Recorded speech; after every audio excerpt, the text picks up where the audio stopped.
আজ আমি তোমাদের নিয়ে চলেছি আমার গ্রামের সেই পথ ধরে।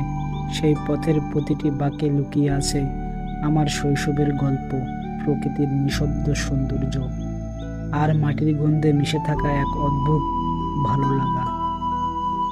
শহরের ব্যস্ত রাস্তা থেকে এই পথটা হয়তো অনেক দূরে, কিন্তু আমার কাছে এই পথটাই যেন সবচেয়ে আপন। রাস্তার দুপাশে সবুজ পাহাড়, মাঝে সরু আঁকাবাঁকা পথ আর চারপাশে নীরব প্রকৃতি। মনে হয় পৃথিবীটা এখানে এসে একটু ধীরে চলতে শুরু করেছে। গাড়ির শব্দ নেই, শহরের কোলাহল নেই, শুধু বাতাসের শব্দ, গাছের পাতার মৃদু নড়াচড়া আর সামনে এগিয়ে চলা এই পথ। এই রাস্তায় হাঁটতে হাঁটতে মাঝে মাঝে মনে হয় আমরা আসলে কোনো নতুন জায়গা খুঁজতে বের হই না। আমরা খুঁজতে বের হই নিজেদের হারিয়ে যাওয়া অনুভূতিগুলোকে। শহরে আমরা সময়ের পিছনে ছুটে চলি, কাজ, দায়িত্ব, ব্যস্ততা সবকিছু মিলিয়ে কখন যে একটা দিন শেষ হয়ে যায় তা বুঝতেই পারি না।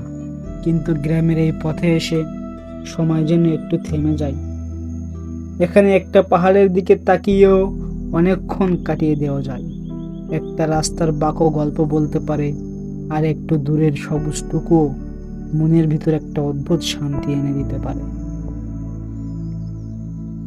এই পথের সবচেয়ে সুন্দর বিষয়টা হয়তো এটাই, এখানে সৌন্দর্য দেখানোর জন্য তৈরি করা হয়নি। প্রকৃতি নিজের মতো করেই সুন্দর। বৃষ্টির পরে ভেজা রাস্তা, পাহাড়ের গায়ে জমে থাকা কুয়াশা, গাছের ফাঁক দিয়ে আসা আলো আর দূরে হারিয়ে যাওয়া রাস্তা, সবকিছু মিলিয়ে মনে হয় এটা কোনো সিনেমার দৃশ্য নয়, এটা আমার গ্রামের বাস্তবতা। আর এই বাস্তবতার মাঝেই লুকিয়ে আছে আমার সবচেয়ে প্রিয় কিছু স্মৃতি। ছোটবেলায় যে পথ দিয়ে হেঁটেছি, যে রাস্তার পাশে দাঁড়িয়ে কত গল্প করেছি, আর সেই পথেই ক্যামেরা হাতে ফিরে আসা। সত্যি বলতে অনুভূতিটা একটু অন্যরকম। সময় বদলে যায়, মানুষ বদলে যায়, জীবনও অনেক দূর এগিয়ে যায়, কিন্তু কিছু জায়গা কখনো বদলায় না। তারা ঠিক আগের মতোই থেকে যায়, শুধু আমাদের ফিরে আসার অপেক্ষায়। হয়তো এ কারণেই ভ্রমণ আমার কাছে নতুন জায়গা দেখা নয়। ভ্রমণ মানে কিছু সময়ের জন্য নিজের ব্যস্ত জীবন থেকে দূরে সরে যাওয়া। ভ্রমণ মানে প্রকৃতির কাছে বসে নিজের সঙ্গে একটু কথা বলা। আর কখনো কখনো ভ্রমণ মানে নিজের গ্রামের একটা পরিচিত রাস্তাকেও নতুন করে আবিষ্কার করা। আজ এই পাহাড়ি রাস্তা ধরে চলতে চলতে একটা কথাই বারবার মনে হচ্ছে, জীবনে যত দূরে যায় না কেন, আমাদের একটা পথ সবসময় নিজের কাছে ফিরিয়ে আনে। সেই পথটা হয়তো কোনো মানচিত্রে সবচেয়ে সুন্দর রাস্তা নয়, কিন্তু আমাদের গল্পে সেটাই সবচেয়ে গুরুত্বপূর্ণ রাস্তা।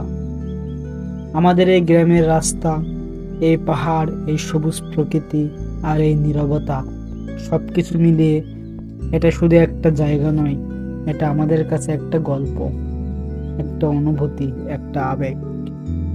আর হয়তো কোনো একদিন অনেক দূরে কোথাও বসে এই ভিডিওটা যখন আবার দেখব, তখন এই রাস্তার প্রতিটি বাঁক, প্রতিটি দৃশ্য, প্রতিটি বাতাসের শব্দ আমাকে আবার মনে করিয়ে দেবে আমারও একটা যাওয়ার জায়গা আছে, যেখানে ফিরে গেলে মনটা সত্যিই শান্ত হয়ে যায়।